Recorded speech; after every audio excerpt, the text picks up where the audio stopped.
রথযাত্রার আগে সুখবর, ঝাড়গ্রাম থেকে আরও সহজ হলো দীঘার যাত্রাপথ। পর্যটনে উৎসাহ বাড়াতেই মুখ্যমন্ত্রীর উদ্যোগে বাস চালু দক্ষিণবঙ্গ পরিবহন সংস্থার।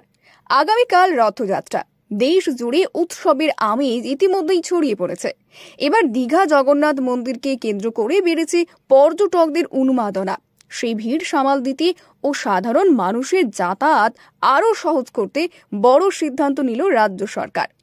দক্ষিণবঙ্গ রাষ্ট্রীয় পরিবহন সংস্থার উদ্যোগে এবার থেকে ঝাড়গ্রাম দীঘা রুটে চালু হলো সরাসরি সরকারি বাস পরিষেবা। বুধবার এই পরিষেবার আনুষ্ঠানিক উদ্বোধন হয়। নতুন এই বাস পরিষেবা ঝাড়গ্রাম থেকে ছাড়বে প্রতিদিন সকাল 6:30 এবং প্রায় 5 ঘন্টার মধ্যেই পৌঁছে যাবে দীঘায়। ভাড়া নির্ধারণ করা হয়েছে মাত্র 137 টাকা, যা সাধারণ মানুষের নাগালের মধ্যেই। অবশ্যই ভালো হবে। ঝাড়গ্রামের মানুষদের দীঘা যাওয়ার পক্ষে দীঘা একটা মনোরম স্থান। বর্তমানে আরো আকর্ষণীয় হয়েছে মাননীয় মুখ্যমন্ত্রী এই দীঘা জগন্নাথ মন্দির হওয়ার পর মানুষের আশা আগ্রহ বেড়েছে এবং মানুষ যাতায়াতের পক্ষে সুবিধা হবে। আগে দীঘা থেকে ঝাড়গ্রাম আসা যাওয়ার ক্ষেত্রে কিছু অসুবিধা ছিল, এখন অনেকটাই এইরকম পরিষেবা আরো যদি বাড়ে মানুষদের আগ্রহ বাড়বে। দীঘা এমনি একটা টুরিস্ট স্পট, তারপর একটা বর্তমানে তীর্থস্থানে হয়েছে, অবশ্যই মানুষের উপকার হবে। বাসটি ঝাড়গ্রামের লোধাশুলি, রগড়া, রোহিণী, কুলটিকরি, কেশিয়ারি, বেলদা হয়ে দীঘায় পৌঁছাবে।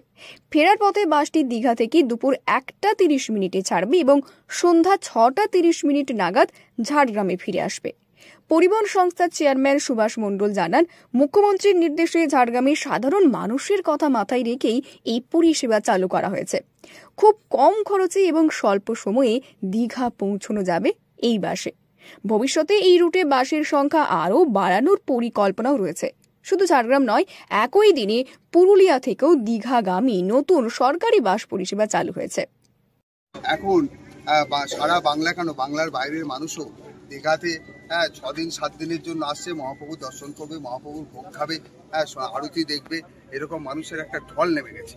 তার জন্য পরিবহন দপ্তরের বিশেষ একটা দায়িত্ব বেড়ে গেছে। 137 টাকা 18 সালে যা ভাড়া নির্ধারণ বাংলার মুখ্যমন্ত্রী করেছিলেন, সেই ভাড়াতেই গাড়ি চলছে। ট্রেনের প্রতি আজকে আস্থা নেই, সেই জায়গায় আরও বেশি করে এসবিএসটিসির প্রতি মানুষের আস্থা এসছে এবং সেগুলোকে মান্যতা দিয়ে আগামী কিছুদিনের মধ্যেই এই জঙ্গলমহল থেকে ডেস্টোর উপর আমাদের এসবিএসটিসি গাড়ি চলবে। এখন 125-30 চলছে।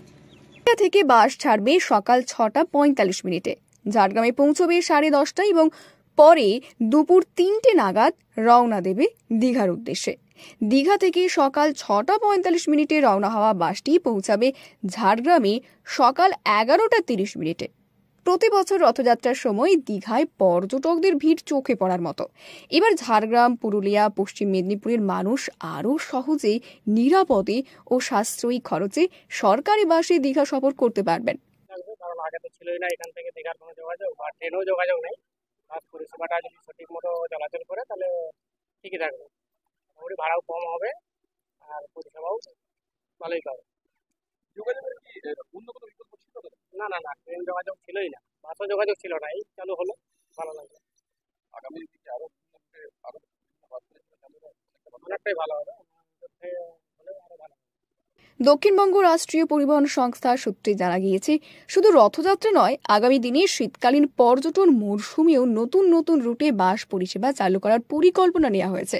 পাশাপাশি ঝাড়গ্রাম দীঘা এবং পুরুলিয়া দীঘা রুটে বাস সংখ্যা বাড়ানোর দিকেও নজর দেওয়া হচ্ছে।